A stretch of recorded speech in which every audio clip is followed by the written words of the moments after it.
Last class में हम लोग कुछ नोट्स नहीं लिख पाए थे। इस बार मैं मेक श्योर करूंगा कि मैं आपको नोट्स भी दे दूं उसके साथ साथ, और नोट्स के साथ साथ थोड़ा लिखते चलिएगा, बिकॉज आप जिस क्लास के लिए प्रिपरेशन कर रहे हैं it is very well considered कि आप लोग बोलते टाइम सुन भी रहे हैं और लिख भी रहे हैं। गेटिंग इट और नॉट? अगर आप सिर्फ सुन रहे हैं और लिख नहीं रहे हैं तो नुकसान हो रहा है सर आपका। ठीक है, आप सुनेंगे भी और लिखेंगे भी। तो इसके पहले की क्लास में nature of the Indian constitution पे बात कर चुका था मैं। ठीक है, सोवेरेन, सोशलिस्ट, सेक्युलर, डेमोक्रेटिक रिपब्लिक, सार्वभौमिक, लोकतांत्रिक, पंथनिरपेक्ष, लोकतांत्रिक, गणतंत्र, इन टॉपिक्स पे बात करी थी। क्यों? क्योंकि ये डायरेक्टली या इनडायरेक्टली हमारे नेचर को बताते हैं, और ये इस बात को बताते हैं कि किस तरीके से आपके प्रियम्बल, यानी कि इनडायरेक्टली या डायरेक्टली हम बोलें तो आपके कॉन्स्टिट्यूशन की क्या परिकल्पना की गई है। आज हम बात करेंगे उन ऑब्जेक्टिव्स की जो ऑब्जेक्टिव्स प्रियम्बल या इनडायरेक्टली या डायरेक्टली हम करें कि कॉन्स्टिट्यूशन फुलफिल करने वाला है। तो हमने कुछ वर्ड्स देखे थे, justice, liberty, equality, fraternity, unity and integrity. ठीक है, जस्टिस के 3 डायमेंशंस हमने देखे थे, सोशल, इकोनॉमिकल और पॉलिटिकल। अच्छा, यहां पर मैं आपके थिंकिंग प्रोसेस के ऊपर थोड़ा सा जोर देना चाहूंगा। हमारा थिंकिंग प्रोस्पेक्टस इस प्रकार का होना चाहिए कि इनिशिएटिव्स तो बाद में आएंगे, पहले problems, causes, effect, solution and then initiatives. Social justice की बात जब भी हमने करी तो बहुत बार ऐसा हमको सुनने में आया है कि सोशल जस्टिस इंडिया में बड़ा धीरे मिलता है, या किसी भी टाइप का जस्टिस इंडिया में बहुत धीरे मिलता है। सर धीरे तो भी मिलता है, पहले का टाइम यह था कि जस्टिस मिलता ही नहीं था। क्यों? क्योंकि एक बात आप हमेशा ध्यान रखिएगा, जो भी टॉप क्लास रहेगा वो कभी भी लोअर क्लासेस को डोमिनेट नहीं करने देगा।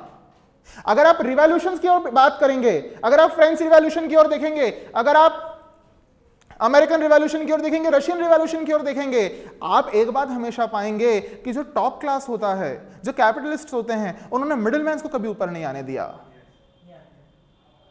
तो टॉप क्लास ने सारे रिसोर्सेस हथियाए और सोशल क्लास और माफ कीजिएगा लोअर क्लास को छोड़ दिया अपने हिस्से के ऊपर कि वो जिस तरीके से पले, जिस तरीके से रहे, हमें कोई फर्क नहीं पड़ता है। अगर इस चीज का आप कंटेम्परेरी रेफरेंस देखना चाहेंगे तो ये भी है, ये भी है, पर फिर भी पुरानी चीजों को देखते हुए आज के टाइम पे हमारी न्याय व्यवस्था को इतना सुदृढ़ किया गया है कि आज हम सामाजिक न्याय मांगने कोर्ट जा सकते हैं, आर्थिक न्याय मांगने के लिए हमारे पास ट्रिब्यूनल्स हैं, और राजनीतिक न्याय के लिए हमने प्रावधान स्थापित कर रखे हैं, प्रोविजंस हमने बना रखे हैं। सबसे पहला पॉलिटिकल न्याय के लिए प्रोविजन यह है, हमने कहा जी आपकी सरकार है तो सरकार हम चुनेंगे। हम सरकार कैसे चुनेंगे? जब हम वोट डाल सकेंगे। इसलिए हमें एकीकृत वयस्क मताधिकार मिला, यूनिवर्सल एडल्ट फ्रेंचाइजी हमको मिली, जिससे हम हमारी सरकार चुन सकते हैं और हमारी सरकार सुचारू रूप से कार्य कर सकती है। इकोनॉमिक जस्टिस के लिए हमने फंडामेंटल राइट्स के अंदर भी प्रावधान रखा, फंडामेंटल ड्यूटीज के अंदर भी हमने प्रावधान रखा। जितने भी रिसोर्सेस रहेंगे वो देश के वेलबींग में लगेंगे, और देश का वेलबींग कब होगा? जब देश में रहने वाले लोगों का वेलबींग होगा, उनका डेवलपमेंट होगा। इसलिए हमने ह्यूमन कैपिटल बिल्डिंग पर जोर डाला, और जब हमने ह्यूमन कैपिटल बिल्डिंग पर जोर डाला तो हमने उसकी elementary step, that is what, education पे जोर डाला। फिर हमने बोला डीपीएसपी के अंदर क्या कि 6 साल से लेकर के 14 साल तक के बच्चों को कंपलसरी एजुकेशन आपको प्रोवाइड करवाना होगा। अगर हम कॉलोनियल मेंटालिटी की बात करें तो कॉलोनियल मेंटालिटी के अंदर हमने एक बात देखी कि जितनी टॉप क्लास पोजीशंस थी, जितनी अपर लेवल पोजीशंस थी, वो किसको मिलती थी? Britishers and those who lick the toes of the Britishers. जो ब्रिटिशर्स के तलवे चाटते थे वो ऊपर पोजीशन पर बैठ जाते थे। जिन लोगों ने ब्रिटिशर्स का साथ दिया, they are still in the power. Example बताऊं, Scindia dynasty, Holkar dynasty, Puar dynasty of Dewas, these are the people who helped the British regime. तो उस टाइम पे क्या होता था कि बड़े जो सामंत होते थे या रॉयल पीपल होते थे, उनको हाई पोजीशंस मिल जाती थी, they are called as high class peoples, और लोअर क्लास पीपल को तो समझना ही नहीं है कुछ भी।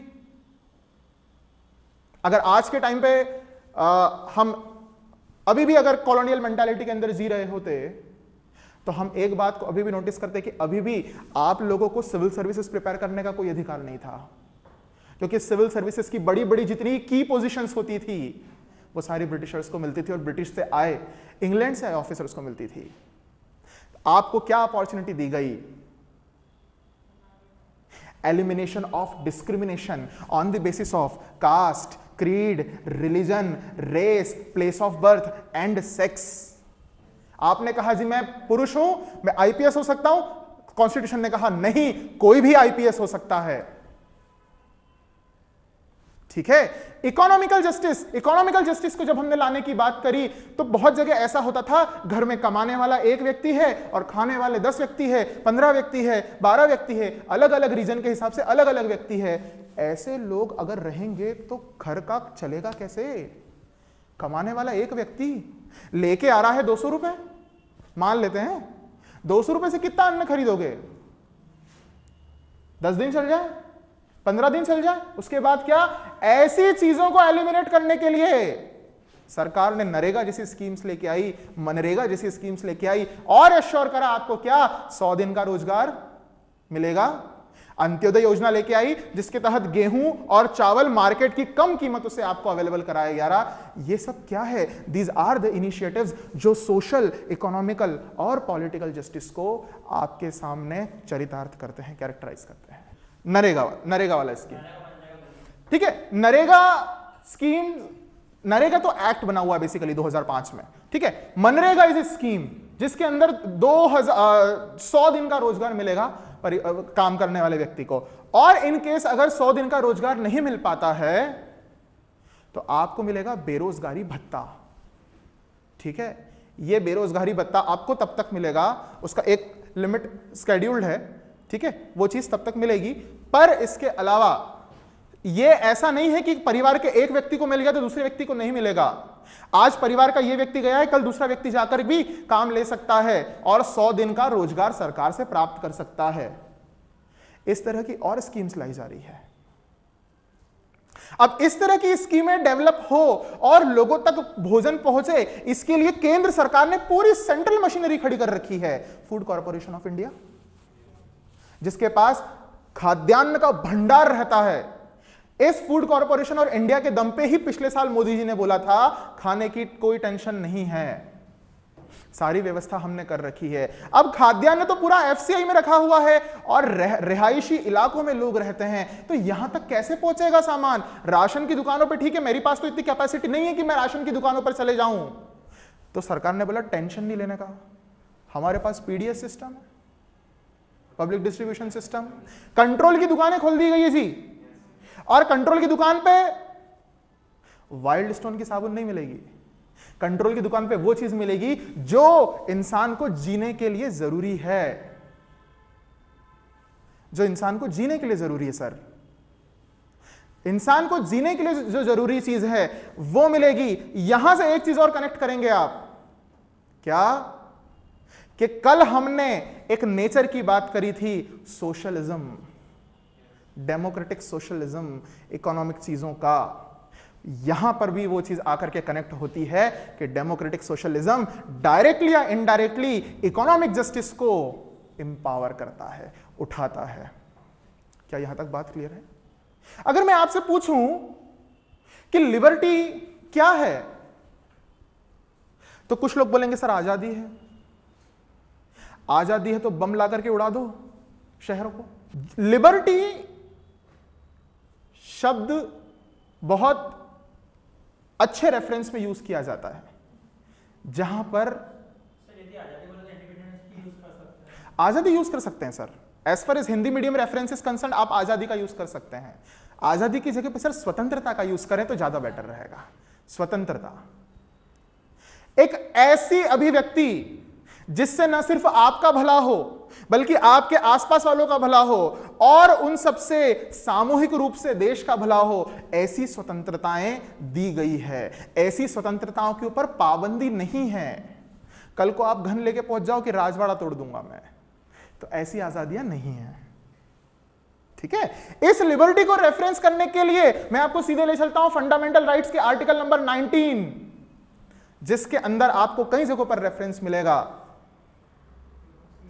आप असेंबल हो सकते हो, पीसफुल एसोसिएशंस कर सकते हो, मार्च निकाल सकते हो, पूरे इंडिया में कहीं भी रोम कर सकते हो, प्रॉपर्टी खरीद सकते हो, जो इच्छा है वो प्रोफेशन अडॉप्ट कर सकते हो। Isn't it a liberty? आज आप अपनी इच्छा से किसी मेंबर से शादी कर सकते हो। It's all because of the liberty which has been provided to us. Article number 21 फिर कनेक्ट होगा यहां पर। Liberty of life and life, जीने की आजादी और जीवन की आजादी।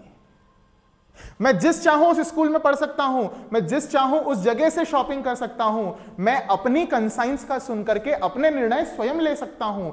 It's all about what? Liberty. सोचो नहीं होता, आप डेवलप नहीं हो पाते सर, चलना नहीं सीख पाता कोई आज तक, कुछ भी काम नहीं कर पाते हम। क्यों? बिकॉज लिबर्टी ने हमको एक बहुत बड़ा ग्राउंड अवेलेबल करवाया। आप में टैलेंट है, परफॉर्म कीजिए। आप में टैलेंट नहीं है, घबराने की कोई बात नहीं है, स्किल्स है हमारे पास, स्किल्स को लर्न कीजिए। स्किल्स टाइम के साथ इंप्रूव होती है, और परफॉर्म कीजिए। और अगर आपने सही टाइम पर सही स्किल का यूज करा तो आप टैलेंट वालों को बीट कर सकते हो। इसका रेफरेंस है बड़े बड़े toppers who are not good scorers in their schools but they have fine skills. क्या मैं गलत कह रहा हूं? तो आप कर सकते हैं। Justice, liberty. एक क्वेश्चन मैं आपसे पूछना चाहूंगा, सोशल, इकोनॉमिकल और पॉलिटिकल जस्टिस का आइडिया इंडिया में कहां से आया है? Social, economical and political justice. No sir, नहीं सर, ना ना ना ना नहीं, don't make such, no no no no. Let me give you some hint. Revolution, किसी रिवॉल्यूशन का नाम है? Russian revolution. Year 1917 sir, not 1790, 1917। 1917 में फ्रेंच रिवॉल्यूशन नहीं, रशियन रिवॉल्यूशन से हमने सोशल, इकोनॉमिकल और पॉलिटिकल जस्टिस का आइडिया कैरी अप किया है। ये लिखिएगा, ये इसका ऑब्जेक्टिव मिलेगा। और एक और बात, यूपीएससी में कई बार शब्दों का क्रम पूछा है, तो शब्दों का क्रम बड़े सुलभता से याद कीजिएगा। Social, economical and political. अच्छा, इसी के साथ मैं बोलूं कि फ्रेटर्निटी का आइडिया कहां से आया है? सॉरी, लिबर्टी का idea. French revolution, liberty, equality and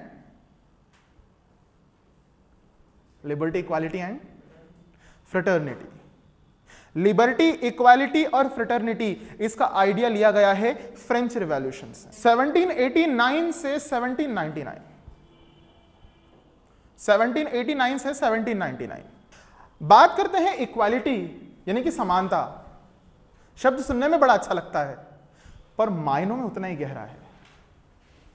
आज कई बार हम एक आवाज उठाते हैं हमारे द्वारा कि रिजर्वेशन नहीं मिलना चाहिए। क्यों? क्योंकि एक्सप्लॉयटेशन हो रहा है, कुछ लोग मिसयूज कर रहे हैं। Reservation is still a need of time. आज हम इंदौर में हैं, या हम ऐसे सेमी मेट्रो, जो एक ऐसी सिटी में जो कुछ दिनों बाद मेट्रो हो जाएगी, पर अभी हमने बिहार के विलेजेस नहीं देखे हैं, अभी हमने झारखंड के विलेजेस नहीं देखे हैं, अभी हमने उड़ीसा के रीजन्स नहीं देखे हैं, अभी हमने छत्तीसगढ़ का एरिया नहीं देखा है, जहां पे still they are lagging in development, जहां पे लोगों को अभी भी रिजर्वेशन की बहुत ज्यादा जरूरत है। अगर आपने रिजर्वेशन को एबॉलिश कर दिया सर, तो वो लोग लिफ्ट नहीं हो पाएंगे, और वो लिफ्ट नहीं हो पाएंगे तो एक अनसर्टेनिटी बनी रहेगी हमेशा, ये बात ध्यान रखिएगा। तब ऐसी ऐसी अनसर्टेनिटी बनी रहेगी, और इसी अनसर्टेनिटी को फिलअप करने के लिए गवर्नमेंट ने रिजर्वेशन निकाला है। क्यों? आप एक ऐसी सोसाइटी की कल्पना कीजिए जहां पे अगर मैंने कह दिया कि मैं ठाकुर हूं और आप सभी गर्ल्स हैं, तो आप सभी मेरी आंखों में देख के बात नहीं कर सकते, आप सभी अपना चेहरा नहीं दिखा सकते, बाल खुले नहीं रख सकते, इतना इतना घूंघट निकालिए। कई जगहों पर आज भी है, पर ऐसा पहले पूरे इंडिया में, पूरे इंडियन की जितने भी प्रोविंसेस थे उन सारे प्रोविंसेस के अंदर यह चीज है। और कास्टिज्म इस कदर का व्याप्त था कि अगर मान लीजिए कोई ठाकुर है और कोई एक XYZ पर्सन है, वो लोअर कास्ट से है, तो वो अपने बेटे को घोड़े पर नहीं ले जा सकता था कहीं पर भी।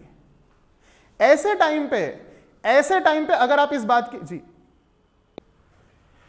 आप ऐसे टाइम की कल्पना करेंगे तो आप क्या पाएंगे? अगर कोई व्यक्ति खूब मेहनत करना चाहता हो, खूब आगे बढ़ना चाहता हो, और उसको सिर्फ ये बोल दिया जाए कि भैया तुम जो हो इस जाति के हो, तो नहीं, कैसा लगेगा सुन के? इसका रेफरेंस अगर आप लेना चाहते हैं एंशिएंट टाइम पे, तो कर्ण। क्यों? सिर्फ सूत कास्टिज्म। इस एग्जाम्पल को ऐसा का ऐसे डिट्टो कॉपी में या ऐसे के अंदर आप लिख सकते हैं। और कास्टिज्म की एक और चीज है, बहुत बड़े लेवल पे जो एक्सप्लॉइटेशन होता है विमेंस का, हाई क्लास और लो क्लास का, यहां पे नहीं, रूरल एरियाज में आज भी देखने के लिए मिलेगा आपको। यूपी की तरफ चले जाइए आप, यूपी बिहार तरफ, वहां पे आज भी इस तरह का जो एक्सप्लॉइटेशन है वो डोमिनेटिंग है। और इस एक्सप्लॉइटेशन को बाहर निकालने के लिए ही हमने रिजर्वेशन का प्रावधान रखा है, ताकि समाज में इक्वालिटी आ सके, समाज में समानता आ सके। और इस समानता से क्या है? डिफरेंस कुछ भी नहीं मिला। आपको तो एक रेशो दिया गया है, उस रेशो में फाइट करना है आपको, उस रेशो से बाहर एक्सेप्ट नहीं होना है आपको। अगर आप सोचेंगे कि मैं उस रेशो से एस्केप हो जाऊं, इससे इधर एस्केप होकर उधर चले आऊं, तो ऐसा नहीं कहा गया है आपको। आपके लिए भी एरिया निर्धारित है, सामने वालों के लिए भी एरिया निर्धारित है, आपको उसी में परफॉर्म करना है। बहुत बार ऐसा होता है जब हमारा रिजल्ट थोड़ा लो आता है तो हमें थोड़ी सी फीलिंग आ जाती है कि यार काश रिजर्वेशन नहीं होता। नहीं, अगर आप एक सच्चे एस्पिरेंट हैं और आप वाकई देश हित में काम करना चाहते हैं, तो आप रिजर्वेशन को भी गलत नहीं बोलेंगे। क्यों? क्योंकि आप अगर गवर्नमेंट में होते उस टाइम पे, तो आप भी क्या बोलते कि रिजर्वेशन जरूरी है। First thing. Second thing, equality लाने के बहुत सारे फायदे रहे। इक्वालिटी लाने से समाज का स्तर उठा है, समाज और विकसित हुआ है। क्यों? ऐसा कहा जाता है कि जहां पे महिला शिक्षित होती है वो पूरा घर शिक्षित होता है। और एक महिला को देख करके स्वाभाविक सी बात है 2-3 महिलाएं और प्रेरित होती हैं, और ऐसे करते करते पूरी कॉलोनी सुधर जाती है। कॉलोनी को देखकर दूसरी कॉलोनी, कॉलोनी को देखकर शहर, शहर को देख करके डिवीजन, डिवीजन को देख करके राज्य सुधर जाते हैं, और एक राज्य दूसरे राज्य को देख करके देश सुधर जाता है। ये बिल्डिंग ब्लॉक है, बिल्डिंग ब्लॉक। और हमारे पास तो ऐसे ऐसे रेफरेंसेस हैं, ऐसे ऐसे रेफरेंसेस हैं इक्वालिटी में। ये क्या बोलेंगे? रानी लक्ष्मीबाई, लड़के क्या लगते होंगे उनके आगे? राजस्थानी कल्चर का हिस्सा रहा है घर की बेटियों को तलवारबाजी सिखाना। सिखों में आज भी गद का प्रदर्शन करवाया जाता है महिलाओं से। तो ये सब चीजें कहां से आई? बाहर से लेके आया कोई? नहीं, ये हमारे कल्चर में थी। हमारे यहां लड़कियों का आइडियलिज्म कितना स्ट्रांग है, शक्ति से कल्पना की जाती है उनकी, और शक्ति से बढ़कर कुछ भी नहीं था और ना ही है। तो इतना हैवी रेफरेंस होने के बाद भी अगर हम किसी चीज से भटक जा रहे हैं तो हम अनकॉन्स्टिट्यूशनलाइज हो जा रहे हैं। लेकिन हमारा कॉन्स्टिट्यूशन कितना लिबरल है कि उसने इसके लिए भी हमको प्रोविजन दे रखा है, क्या? कि सब प्रकार से इक्वालिटी लेके आइए। कास्ट, कास्ट से इक्वालिटी, क्रीड, समुदाय से इक्वालिटी, प्लेस ऑफ बर्थ, मैं पंजाब से हूं, मैं राजस्थान से हूं, मैं एमपी से हूं तो मैं पंजाबी नहीं सीख सकता। नहीं, कास्ट, क्रीड, बर्थ, सेक्स, मैं लड़का हूं तुम लड़की हो तो नहीं। क्यों जी? बड़े बड़े मिशंस कर रही है लड़कियां आज के टाइम पे, पायलट बन रही हैं, और अब तो सेना ने परमानेंट कमीशन दे दिया है। ये एग्जाम्पल लिख सकते हो आप, नीरजा मूवी का एग्जाम्पल दे सकते हो आप वुमेन एम्पावरमेंट के अंदर। क्यों? इस तरह की चीजें और बनी, साइना नेहवाल जैसी चीजें बनी, मैरी कॉम जैसी मूवीज बनेगी तो सोसाइटी को इंस्पिरेशन मिलेगी कि विमेंस और कर सकती है, विमेंस रोल मॉडल की तरह देखेंगी और एक इक्वल स्टेटस एंजॉय करेगी, लड़कियां भी और लड़के भी। पर इसका उल्लंघन आप करते हैं तो फिर मैं आपको लेके जाऊंगा सुप्रीम कोर्ट के पास और जारी करवाऊंगा आपके अगेंस्ट रिट। वो देखेंगे हम आगे की क्लासेस के अंदर रिट कैसे जारी होती है, ठीक है। और इक्वालिटी को और कैसे हटाया गया? इक्वालिटी को हटाने के लिए और चीजें बोले गए। क्या? मान लीजिए कि आप इंदौर की हैं और आप मैम जो बैठी हुई भोपाल की है। अब भोपाल वाला इंदौर जॉब नहीं कर सकता, इंदौर वाला भोपाल जॉब नहीं कर सकता। इस चीज को हटा दिया गया है। सभी को गवर्नमेंट जॉब्स के लिए, गवर्नमेंट ऑफिसेस के लिए इक्वल स्पेस प्रोवाइड की गई है। आओ, टैलेंट परफॉर्म करो और ले जाओ। ये और एबॉलिशन ऑफ अनटचेबिलिटी। एक टाइम हुआ करता था इंडिया में जब हम हमारे आसपास बैठने वाले लोगों का छुआ हुआ पानी नहीं पीते थे, छुआ हुआ खाना नहीं खाते थे। अगर किसी ऐसे व्यक्ति से जो सफाई करता है, हाउसकीपिंग का कार्य करता है, अगर हम उसको छू लिए हैं तो हमको घर आकर के नहाना पड़ रहा है। ऐसी बेतुकी प्रथाएं यहां थी, आज भी है, पर अब स्तर बहुत निम्न हो गया है। क्यों? एजुकेशन। इसीलिए सरकार ने बोला एजुकेटेड माइंड, लिटरेट माइंड नहीं, एजुकेटेड माइंड। लिटरेट मतलब पढ़ा लिखा और एजुकेटेड मतलब पढ़ लिख करके सीखा हुआ। जो सीखा हुआ दिमाग है वही विकास कर सकता है और उसी के माध्यम से देश विकसित हो सकता है। अनटचेबिलिटी हटाई तो हमारा एक बहुत बड़ा समाज का दर्जा जो है हमारे साथ आकर के बैठने लगा, साथ खाने लगा, साथ उठने लगा, साथ बैठने लगा। दूरियां दूर हुई समाज के अंदर, लोग घुलने मिलने लगे। और एबॉलिशमेंट ऑफ टाइटल्स, आर्टिकल नंबर 18 बहुत जरूरी था जी। 565 प्रिंसली स्टेट्स हैं जिस जगह पर, वहां पर आप सोच करके देखिए, क्या आपको ऐसा लगता है कि आप एसपी बन पाओगे किसी जिले के, आईएएस अधिकारी बन पाओगे कहीं के? 565 राजा, उनके बेटे, उनके भाई भतीजे, वो बोले कि हम बनेंगे गवर्नर। काय में तुम, काय में छोटी जात के हो, बैठ जाओ। तो उन्होंने क्या बोला? टाइटल्स ही हटाओ, टाइटल्स नहीं चाहिए। आज इस कॉन्स्टिट्यूशन की बदौलत ही हम सिर्फ 2 प्रकार के आर्टिकल्स धारण कर सकते हैं जी, और वो 2 प्रकार के टाइटल्स जो हैं वो हमारी काबिलियत से आते हैं, हमारे जन्म से नहीं आते। एक आर्मी का टाइटल और दूसरा एजुकेशनल टाइटल। अगर आप डॉक्टर हैं तो आगे लगा सकते हैं, अगर आप डीलिट हैं तो आगे लगा सकते हैं, आप इंजीनियर हैं आगे लगा सकते हैं, सीए हैं, सीएस हैं आगे लगा सकते हैं, आईएएस आईपीएस है तो नाम के पीछे लगा सकते हैं, मिलिट्री के ऑफिसर है तो आपके नाम के आगे major, general, lieutenant, colonel, commodore, whatever जो भी आपको उपाधि रहती है ये लगा सकते हो। आप महाराजाधिराज, छत्रपति महाराज, श्री श्री श्री, ये सारा कल्चर एंड हो चुका है। और इसी चीज ने हमको इतना काबिल बनाया कि हम नहीं, एक इंडिया का कॉमन व्यक्ति इंडिया को रूल करने की सोच सकता है। और इसका बिगेस्ट एग्जांपल क्या है? हमारे देश के पीएम।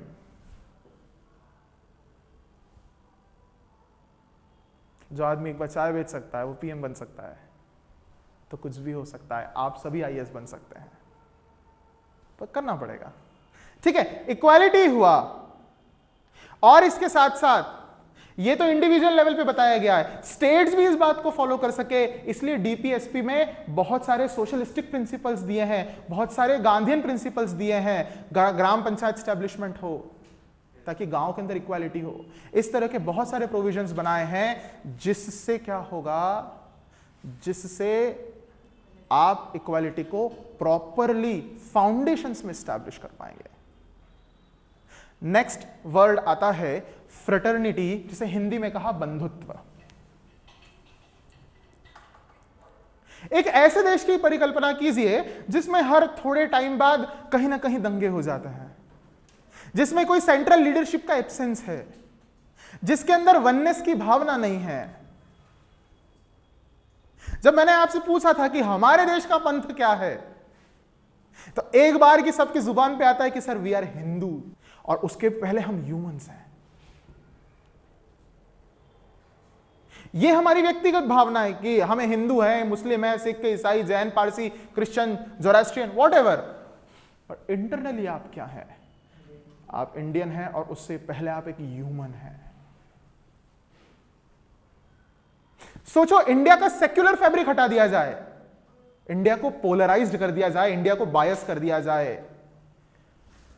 आज आप सब लोग है ना जेब में तलवार वलवार लेके आते हैं, अभी पिस्टल लेके आते हैं, ऐसे माउजर रखी हुई है पास। जहां किसी ने कुछ बोला कि ठा करके निकाला और ठोक दिया उसको, और बोल दिया कि सॉरी, गलती हो गई। Secular fabric. और ये तो वॉर के टाइम की सिचुएशन हुई। कुछ गांव में ऐसा होता है कि दशहरे का मेला भी लगता है और ईद का मेला भी लगता है, और बच्चे तो बच्चे होते हैं, उनको ये थोड़ी ना समझ में आता है कि ईद के मेले पे हिंदू लोग झूला नहीं झूल सकते। कहां लिखा है? ये पॉसिबल क्यों हो सका? सेक्युलर फैब्रिक के कारण, सेक्युलर नेचर के कारण। अगर हम सेक्युलर नहीं होते तो हमारी कितनी भाषाएं नष्ट हो चुकी होती। जैसे औरंगजेब और अदर मुगल रूलर्स ने जो लाइब्रेरी जला दी थी, जो मूर्तियां तोड़ दी थी, तक्षशिला, नालंदा इन तक्षशिला, डिस्ट्रॉय कर दिया था, उसको जला दिया था पूरी तरीके से। जितने मॉन्यूमेंट से सबको तोड़ दिया गया था। ऐसी चीज सिर्फ आज सिक्योर है तो वो all because of the secular nature of the Indian state. और सेक्युलर नेचर के फाउंडेशन पे ही एक क्वालिटी फल फूल रही है, जिसको हमने बोला बंधुत्व, that is fraternity. Every individual is a brother और sister to the every individual of the India. और ये तो हटाइए, ये तो कॉन्स्टिट्यूशन तो अभी अभी आया है 70-80 साल पहले। अरे इंडिया ने तो एक बहुत अच्छा स्टेटमेंट पूरी दुनिया को दिया है, वसुधैव कुटुंबकम। ये पूरी पृथ्वी हमारे लिए परिवार के समान है। It is very from the Vedas. आप बिल्कुल इसका रेफरेंस कोट कर सकते हैं आपके आंसर्स के अंदर जब भी आप फ्रेटर्निटी की बात कर रहे हैं। वसुधैव कुटुंबकम।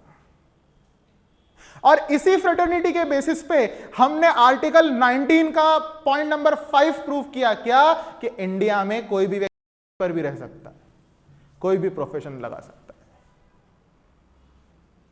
यस, कोई भी प्रोफेशन, कहीं भी रह सकते हो। और जब से आर्टिकल 370 एबॉलिश हुआ है और 35A को हटाया गया है, तब से तो हम जम्मू कश्मीर में जमीन ले सकते हैं। 370, आर्टिकल 370।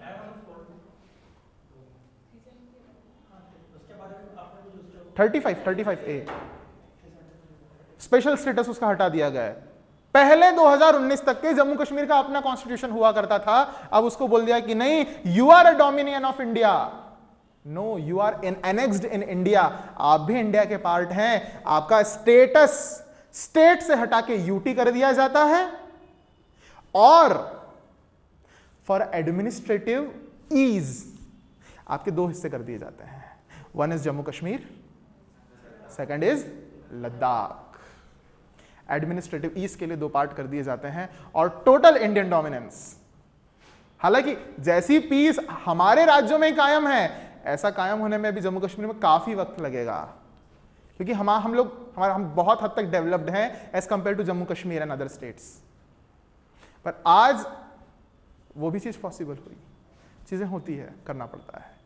ठीक है, फ्रेटर्निटी। और क्या देखेंगे हमने फ्रेटर्निटी में? क्या क्या देखा हमने आसपास? फ्रेटर्निटी में क्या क्या देखा हमने आसपास? नहीं, वो तो आउटकम है सर फ्रेटर्निटी का। सर आप फ्रेटर्निटी रखोगे तो यूनिटी और इंटीग्रिटी रहेगी सर। अभी मान लो आप सब अलग अलग कास्ट के, और मैं बोलूं कि नहीं ये कास्ट बड़ी, सब लड़ रहे हैं, कहाँ का ब्रदरहुड? कहाँ गया ब्रदरहुड? रहा नहीं ब्रदरहुड, कहां से होगा ही नहीं। पर ब्रदरहुड है इसलिए तो बैठे हुए हो। फ्रेंड कब बनते हैं? जब सेंस वननेस की फील आती है, जब हमें लगता है कि सामने वाला इज जस्ट लाइक अस, तब ब्रदर बने आप। उसके बिना ऐसे बस में जाके किसी को भी बोल लेते हो क्या, और भाई कैसा है, और बहन कैसी हो, चलो खाना खाने चलते हैं। No, this is not the sense. पर आज अगर किसी को कुछ प्रॉब्लम हो जाती है, लग जाती है, तो पूरे आसपास के लोग जाकर के रेस्क्यू करते हैं। This is the very clean and clear cut example, very sharp example of what? Fraternity, बंधुत्व। और इसी बंधुत्व की फीलिंग ने इस देश को एकजोड़ करके रखा हुआ है। अदरवाइज इंडिया एक ऐसी कंट्री है जिसके टुकड़े as per the foreign writers बड़े आसानी से किए जा सकते हैं। नहीं, हमारी जो फ्रेटर्निटी है वो बहुत स्ट्रांग है, और इंडिया को ऐसे ही काम करना है जिससे फ्रेटर्निटी एनरिच हो, लैग ना करे। सबसे इंपॉर्टेंट वेपन है एजुकेशन। इसलिए एजुकेशन को हमेशा इंपावर करने की बात करती है। व्यक्ति सीखेगा तो अपने आप जितने बैरियर्स है वो तोड़ते जाएगा। Next, unity and integrity. इतना सारा जब एक साथ मिक्स कर दोगे तब आपके पास एक वर्ड आएगा, व्हाट? Unity and integrity. अच्छा ये बताओ कि ये पहले से था क्या? कब आया? 42वां संवैधानिक संशोधन 1976 यानी कि 1976 में 3 शब्द जोड़े गए, socialist, secular, unity and integrity. समाजवाद, पंथनिरपेक्ष, एकता एवं अखंडता। किसी भी देश में एकता और अखंडता के फाउंडेशन पर ही सारे डेवलपमेंट के सपने हम देख सकते हैं। ऐसा देश जो डिसइंटीग्रेटेड हो, कई भागों में विच्छिन्न हो, उसके ऊपर आप फाउंडेशन का सपना नहीं देख सकते, कभी नहीं। पर ऐसा देश जो यूनाइटेड भी हो और इंटीग्रेटेड भी हो। सिर्फ यूनाइटेड होने से काम नहीं है। अगर आप इंटीग्रेटेड नहीं रहोगे तो जम्मू कश्मीर वाले बोलेंगे हम इधर, पंजाब बोलेगा हम इधर, राजस्थान बोलेगा हम इधर, सब अपने अपने घर। और स्थिति हो जाएगी 1857 के स्ट्रगल जैसी, जिसका मेन कॉन्सिक्वेंस क्या था? सेंट्रल लीडरशिप नहीं थी। सेंट्रल लीडरशिप आती अगर उस टाइम पे तो शायद 1857 के पहले ही बहुत सारा काम हो चुका होता। Pardon sir? चीफ रीजन उसका वही आता है, सेंट्रल लीडरशिप का अभाव। वॉर तो हुई, अपराइजिंग तो हुआ, अंग्रेजों को मारा तो गया, अच्छे से नहीं मारा। आप पतली वाली कमची लेके गए, बोले चलो हटो यहां से। This was not the way. Central leadership का एब्सेंस, और इसी चीज ने क्लिक करवाया था मेकर्स ऑफ द कॉन्स्टिट्यूशन को कि सेंट्रल लीडरशिप होना चाहिए। और उसी का रेफरेंस होता है सेंट्रल लीडरशिप। स्टेट लेवल पे सेंट्रल लीडरशिप होती है? नहीं, सभी लेवल पे लीडरशिप्स होती है। कहा जाता है कि ये कोई भी देश 3 लोगों से चलता है, एक पीएम से, दूसरा सीएम से, दूसरा डीएम से, डिस्ट्रिक्ट मजिस्ट्रेट। है ना आपके लेवल का लीडर? कलेक्टर है। स्टेट लेवल पे देख, कलेक्टर से ऊपर देखना है अगर आपको एग्जीक्यूटिव्स में तो कमिश्नर है। नहीं, सीएम तो अभी काफी आगे आएगा सर। कमिश्नर, जॉइंट सेक्रेटरी है, सेक्रेटरी है, चीफ सेक्रेटरी है, उसके बाद फिर सीएम आते हैं। और सेम आप कैबिनेट लेवल पे चला सकते हो। एग्जीक्यूटिव्स की बात कर रहा हूं, लेजिस्लेटिव्स की नहीं, एग्जीक्यूटिव्स। एग्जीक्यूटिव्स जो एक्चुअल में काम करते हैं किसके लिए? कार्यकारी। एग्जीक्यूटिव्स आर कार्यकारी। और लेजिस्लेटिव वाले जो लोग हैं, दोज आर हैविंग, ये लोग लोगों के द्वारा इलेक्टेड मिलेंगे आपको हमेशा। विधायक, कहां से आते हैं? हम वोट डालते हैं। Legislature, state legislature, central legislature की बात करते हैं, सांसद अगेन हम वोट डालते हैं। यस और नो? वो लेजिस्लेचर, एग्जीक्यूटिव, तीन पार्ट्स होते हैं basically, legislature, executive and judiciary. Thank you sir. Legislative, executive and judiciary, इन तीनों के ऊपर खड़ा होता है किसी भी देश की सरकार। और इसी में फोर्थ पिलर अब जुड़ने लग गया है, क्या? Media. Bureaucracy itself is a part of executive body sir. Bureaucracy अगर आप उसका एंड देखेंगे तो सीएम से आते हैं ऑर्डर्स, तो सीएम तो सर लेजिस्लेचर का हिस्सा हो गया। Basically legislature and executive are interdependent body. ठीक है सर। कलेक्टर उस पॉलिसी को फॉलो करवाएगा जो सांसद ने बनवाई है, और सांसद को क्या पॉलिसी बोलना है ये कौन बना के देंगे? उसके सेक्रेटरीज। और सेक्रेटरीज कौन होते हैं? आईएएस लेवल का ऑफिसर होता है, आईपीएस लेवल का ऑफिसर होता है। तो बोथ आर इंटरडिपेंडेंटरी थिंग। यस और नो? जितने डीजीपी होते हैं उनको ऑफिशियली जो मिलते हैं ऑर्डर्स, सेक्रेटरी से मिलते हैं, होम सेक्रेटरी से। होम सेक्रेटरी कौन है? Again an IAS officer. This is the thing. तो डायरेक्टली और इनडायरेक्टली सब डिपेंडेंट है। अच्छा, चुनाव कराने जाते हैं, एक बहुत फेमस सी फोटो वायरल होती है, पीएम सर एक लेटर पढ़ रहे होते हैं एक ऑफिसर के सामने खड़े होकर। वो ऑफिसर जो है ना, he is an IAS officer. और जब वो पीएम बन जाएंगे तो यही आईएएस ऑफिसर उनको वेलकम करेगा, सर आइए सर, बहुत अच्छा लगा आप आए। देखा इंटरडिपेंडेंटरी नेचर। पर जब ये दोनों ढंग से काम नहीं करते हैं तो फिर जुडिशरी बोलती है कि क्या बोला, ऐसा, चलो आ जाओ। और जुडिशरी के लेवल के हिसाब से कुछ जुडिशरी के पास तो सेल्फ पावर है। आपने पेपर में पढ़ा हो गया, सुप्रीम कोर्ट ने स्वसंज्ञान, जुडिशियल एक्टिविज्म भी, और considering the conscience of constitution, judiciary ने यह फैसला लिया है, या केंद्र सरकार के संज्ञान में लेके आई है कोर्ट कि ये नरवाई जलाई जा रही है, बायोमास कंबशन, जो कट जाती है फसलें, उसके बाद जला देते हैं उसको, जो उसके स्ट्रॉ बचे रहते हैं। 34% स्मोक जो एटमॉस्फेयर में जा रहा है ना, वो उसी के कारण जा रहा है इंडिया में से। 34 इतना लार्ज स्केल पे जलाई जाती है, जिसको हमारे आम भाषा में नरवाई बोलते हैं। सभी जगह जहां जहां पे गेहूं होता है सब जगह जलाई जाती है, और एक बहुत बड़ा स्केल पे गेहूं होता है। एमपी बहुत अच्छे से कंट्रीब्यूट करता है उसके अंदर।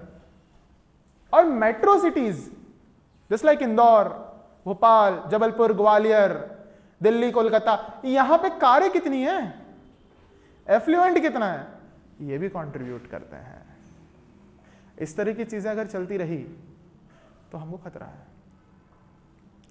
और एक बात बता दूं मैं आपको, जितने भी एलिमेंट्स है सब इंटरकनेक्टेड है। एक को खतरा होगा तो डेफिनेटली बात है दूसरे को खतरा होना ही है।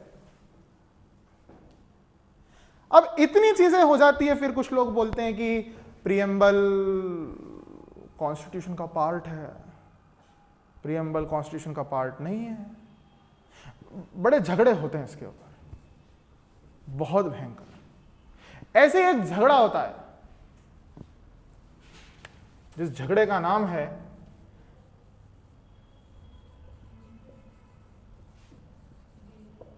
Berubari union case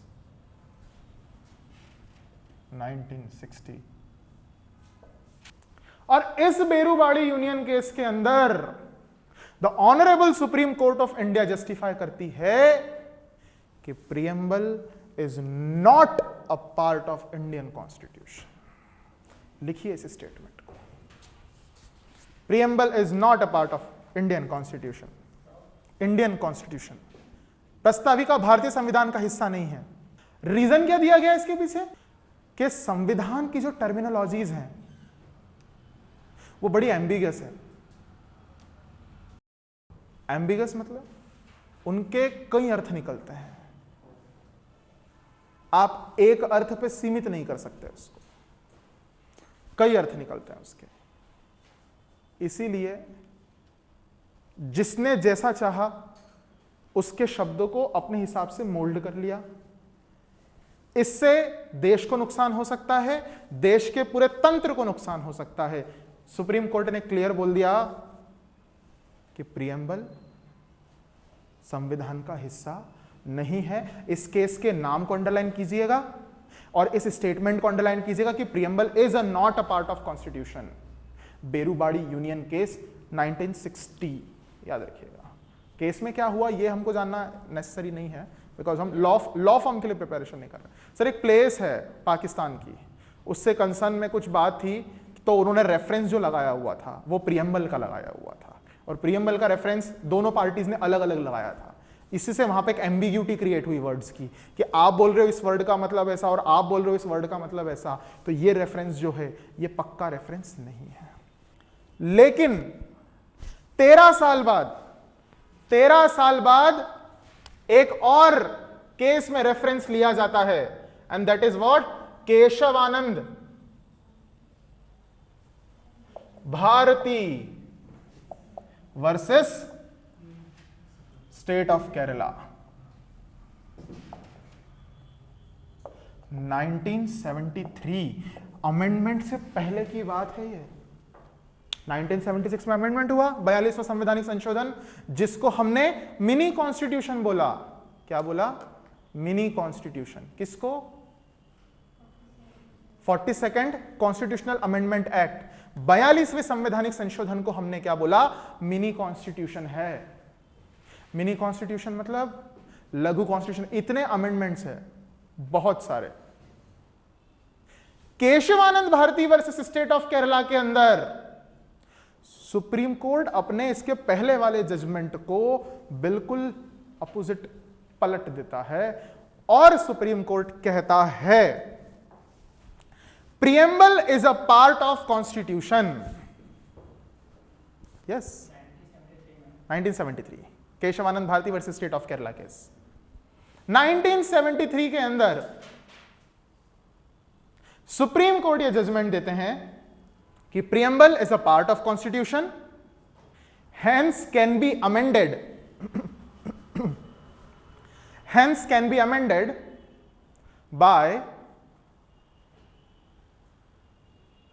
article 368 of Indian Constitution. Article 368 of Indian Constitution without altering its basic features, without altering its basic features. Kesavananda Bharati versus state of Kerala case 1973 के अंदर सुप्रीम कोर्ट यह निर्णय सुनाती है कि प्रस्ताविका या उद्देशिका संविधान का हिस्सा है और इसे अनुच्छेद 368 के तहत संशोधित किया जा सकता है, जबकि यह दिया गया हो कि संविधान की तथा इस उद्देशिका प्रस्ताविका की मूल भावना से किसी भी प्रकार की छेड़छाड़ ना की गई हो। आप जो मेन एलिमेंट्स हैं, जो चीफ एलिमेंट्स हैं, जो बेसिक कैरेक्टरिस्टिक्स है कॉन्स्टिट्यूशन के, वो कभी चेंज नहीं कर सकते। आप यूनिवर्सल एडल्ट फ्रेंचाइजी को कभी एबॉलिश नहीं कर सकते। आप उसकी एज घटा बढ़ा सकते हो। आप इंटीग्रेटेड और इंडिपेंडेंट जुडिशरी को डिसइंटीग्रेटेड और डिपेंडेंट जुडिशरी कभी नहीं बना पाओगे, क्योंकि ऐसा अगर आप करते हो तो आप बेसिक फीचर से हट जाते हो और कोई भी अमेंडमेंट तभी अमेंडमेंट वैलिड सिद्ध होगा, वाजिब सिद्ध होगा, जब वो बेसिक एलिमेंट्स के साथ छेड़छाड़ नहीं कर रहा हो। कॉन्स्टिट्यूशनल वैलिडिटी जब चेक की जाती है किसी आर्टिकल की, उसमें सबसे ज्यादा यह चेक किया जाता है क्या, कि कहीं ये किसी प्रोविजन को तो हटा नहीं रहा है, किसी आर्टिकल को वॉयलेट तो नहीं कर रहा है, बेसिक फीचर्स को चेंज तो नहीं कर रहा है। इन चीजों को जब देखा जाता है, उसी को जुडिशियल अपना रिव्यू लेता है उसके ऊपर। कोई भी बिल वगैरह बनता है तो पीएम प्रेसिडेंट चाहे अगर if president demand so on any question of the constitution और a bill raised in the parliament, President in his executive power can ask to Supreme Court to ask, to review, to reappeal over the question provided in a bill. ये constitution की language ऐसी रहती है। अब इसको normal भाषा में समझते हैं कि प्रेसिडेंट अगर चाहे, राष्ट्रपति अगर चाहे, तो संसद के किसी बिल पर अथवा उनके पास कोई बिल आया है साइन होने के लिए उस पर, अथवा अन्य किसी भी नियम पर या किसी भी मुद्दे पर चाहे जब चाहे तब वह सुप्रीम कोर्ट से सलाह मशवरा कर सकता है। और जो सलाह दी जाएगी वो मानने के लिए वो बाध्य नहीं है। एडवाइजरी इन नेचर, ठीक है, एडवाइजरी इन नेचर है। नेचर समझना, जब मैं बात करता हूं काउंसिल ऑफ मिनिस्टर्स की, तो president is binding the advice given by council of minister. मंत्रिमंडल जो सलाह देता है वो राष्ट्रपति के ऊपर फोर्सफुली इंप्लाई होती है, वो नकार नहीं सकता। क्यों? क्योंकि राष्ट्रपति पहली बात तो इनडायरेक्ट पर्सन है, डायरेक्ट पर्सन है नहीं। दूसरा डीजर एग्जीक्यूटिव है, डी फैक्टो है नहीं, नॉमिनल है, नाम मात्र का है, जिसके नाम से मंत्रिमंडल द्वारा शासन व्यवस्था चलाई जाती है। तो ये दो केसेस रहे जो सबसे ज्यादा इंपॉर्टेंट है। पहले बोला गया कि नहीं है, दूसरा बोला गया कि है, आर्टिकल 368 के तहत अमेंड कर सकते हो। यहां से दो बातें बाहर निकल कर आती है, नोट डाल के लिखिएगा, इंपॉर्टेंट बातें हैं।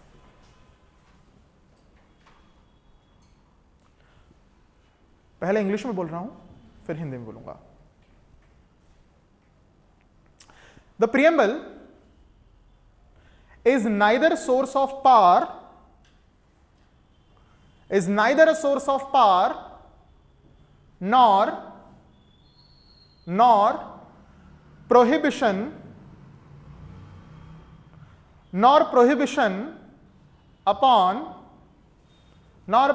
upon the power of legislature, nor prohibition upon the power of legislature। उद्देशिका ना तो शक्तियों का स्रोत है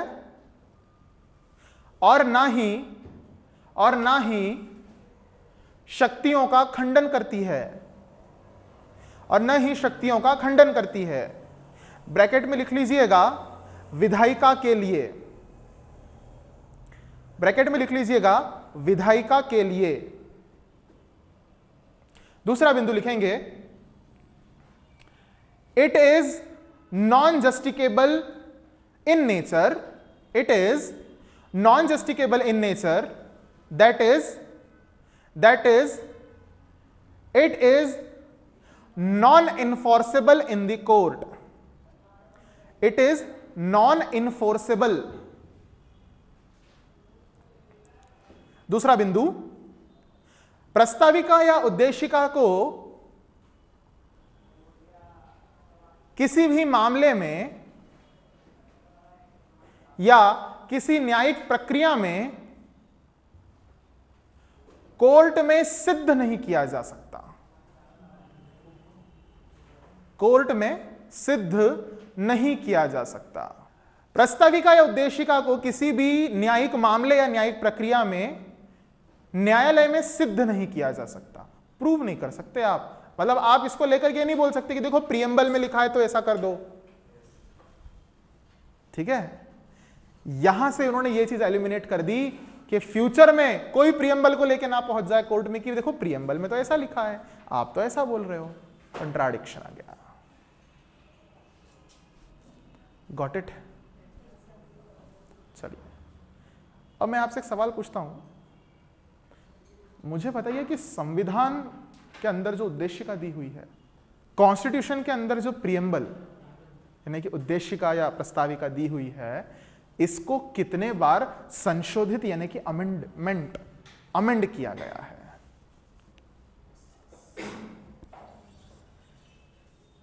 जो भी जवाब दे, मैंने पूछा प्रियम्बल को सिर्फ एक ही बार अमेंड किया गया अभी तक के।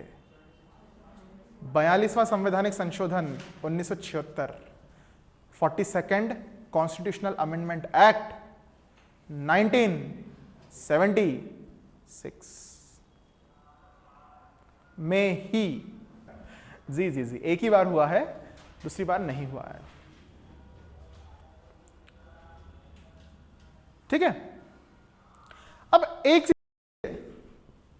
आपने प्रियम्बल पूरा पढ़ा, क्या समझ में आया आपको? एक आउटलाइन सी क्रिएट हुई दिमाग के अंदर कि कॉन्स्टिट्यूशन कैसा होगा,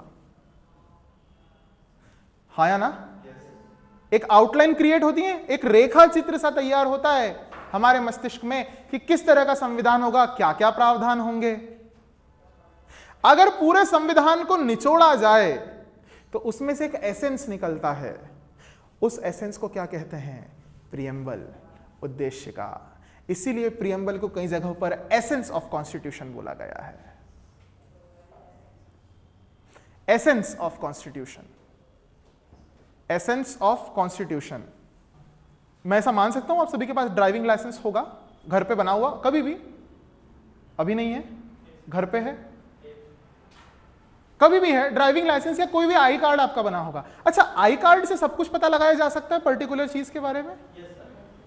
मान लीजिए कि इस संस्था ने आपको आई कार्ड दिया है, एक आई कार्ड, उस आई कार्ड पे आपके बारे में सब कुछ लिखा होगा, आपको कॉन्टैक्ट नंबर वगैरह सब कुछ, ठीक है। इस संस्था के बारे में दिया होगा कि क्या है, कौन से कोर्स में एडमिशन लिया है, एड्रेस कहां है, फोन नंबर है, ईमेल वगैरह सब। मतलब वो आई कार्ड ने उस इंस्टीट्यूशन की पूरी पिक्चर बना दी। तो प्रियम्बल ने क्या किया? I card of the constitution. ये संविधान का आई कार्ड है, ये संविधान का आई कार्ड है। It is what? Identity card of the constitution. संविधान का आई कार्ड है। कुछ लोगों ने इसी संविधान को jewel in the crown of constitution बोला है। मतलब संवैधानिक मुकुट में लगा हुआ हीरा, संवैधानिक, देश के संवैधानिक मुकुट के अंदर लगा हुआ हीरा, इसको बोला गया, प्रियम्बल को बोला। कुछ लोगों ने इसे संविधान की चाबी बोला है। ठीक है, jewel in the crown of the constitution, jewel यानी हीरा, jewel in the crown of the constitution, संवैधानिक मुकुट में लगा हुआ हीरा। इसके बाद की ऑफ द कॉन्स्टिट्यूशन, संविधान की कुंजी कहा गया है इसे कुछ जगहों।